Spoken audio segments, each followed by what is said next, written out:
Ray, what do you want to do tonight? Same thing we do every night, Pinky. Try to take over the world.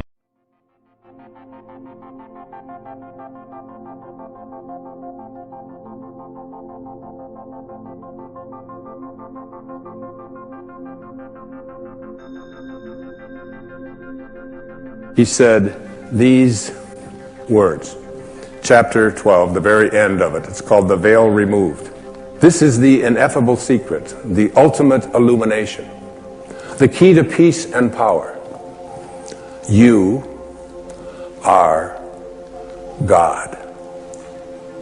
Those are the three magic words. If you will accept this towering truth and dare to stand atop this magnificent pinnacle, universal consciousness will be revealed to you from within. God is there. It is He who peers from behind your eyes, who is your own consciousness, who is your very self. You are not just a part of God, you are altogether God. And God is altogether you. Now, that's scary stuff for a lot of people. We weren't raised to believe that. I'm not saying that you ought to go out into the world and say, excuse me, but you know who you're talking to, that I am God. And the reason that we laugh is because we think of God as the God that we've created in our own image. The God of the ego, the God who's angry, the God who wants special favors, the God who has the ability to heal but withholds it. But there's another word that Jesus used in the New Testament, and this is the God I speak of, quoting him. God is love. And he that dwelleth in love dwelleth in me, and I in him. God is love. Pure, unconditional, blissful, divine love. That's who you are. The second great teaching was a man named Neville Goddard.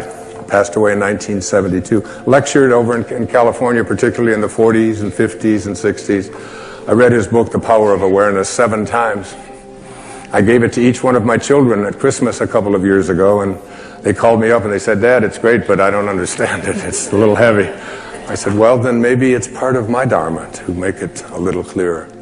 And chapter 27, the last chapter of his book, The Power of Awareness, it says this: in all of creation, in all of eternity, in all the realms of your infinite being, the most wonderful fact is that which is stressed in the first chapter of this book. You are God. You are the I am that I am. You are consciousness. You are the creator. This is the mystery. This is the great secret known by the seers and prophets and mystics throughout the ages. This is the truth that you can never know intellectually. If you want to understand something intellectually, what you must do is analyze it, come up with a formula for it, study it, look at other experts about it, and come up to a conclusion. If you want to understand something spiritually, you must first experience it. You must come to know this within. In the New Testament, which I read completely before I wrote Wishes Fulfilled, Jesus is about to be stoned. And he says, why would you stone me? And they say, because you blaspheme. You are a man, and you claim to be God. And Jesus responds in his words, is it not written in your laws that I have said you are gods? All of you. We are all gods. We have within us, not the God that so often we are taught is outside of us, but the God that is love, the God that is perfect love, the soul that wants to expand because it is infinite and doesn't want to be restricted. And I came across some great teachings that were sent to me. They showed up, as we often think they show up as accidents, but you come to realize that there are no accidents in this universe. Everything that takes place have the pieces moved around by something bigger than all of us. And so it was called the I Am Discourses. And I quote from the I Am Discourses. The first expression of every individual everywhere in the universe, either in spoken word, silent thought, or feeling, is I am, recognizing its own conquering divinity. The student, me, you, all of us, endeavoring to understand and apply these mighty yet simple laws, must stand guard more strictly over his thoughts and expression, in words or otherwise. For every time you say, I am not, I cannot, I have not, you are, whether knowingly or unknowingly, throttling that great presence within you. These words, I am. I opened up this program with the words, I am well. I am perfect health. And where do you think they came from? What do these words, I am, mean? A very quick retracing of the story of Moses. Moses, this little baby who was born at a time when the Pharaoh had ordered all male children to be drowned in the Nile, and Moses' mother took his little baby, put him in a basket, and floated him down the Nile. Moses was discovered by the Pharaoh's daughter. The Pharaoh's daughter raised Moses as her own son and the Pharaoh's grandson. But along in his late teen years, he got into a conflict and ended up seeing one of the Israelite slaves being mistreated, and he ended up killing him. So Moses had to take off because he was afraid for his own life. And he went out into the Sinai, and there married Zipporah and had children and was out as a shepherd.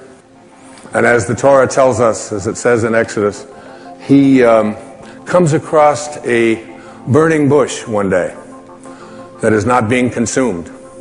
And the bush speaks to him. And rather than even misquote this even a little, I brought from my hotel room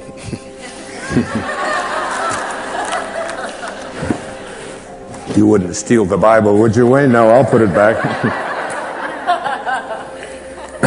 So the bush speaks in Exodus chapter 3 and says, Moses, Moses.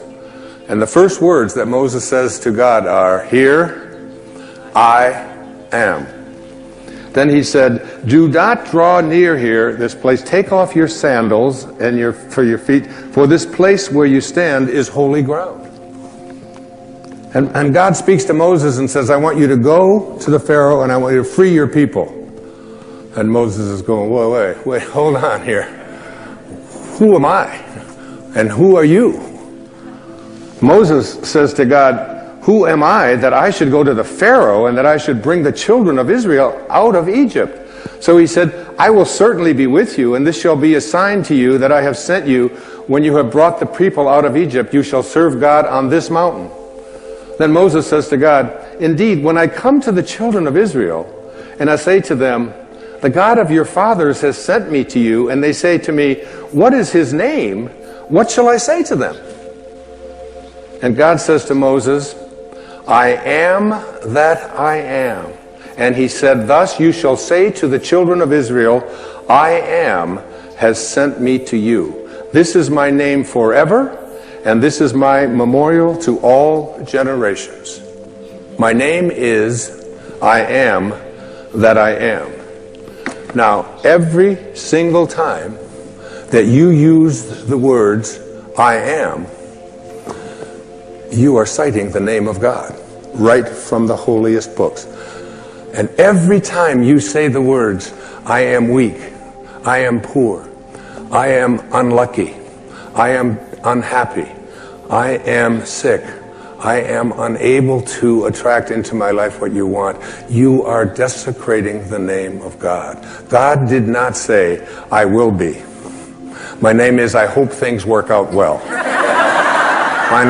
My name is, maybe things will show up that I wanted, but possibly not. He said, I am that I am.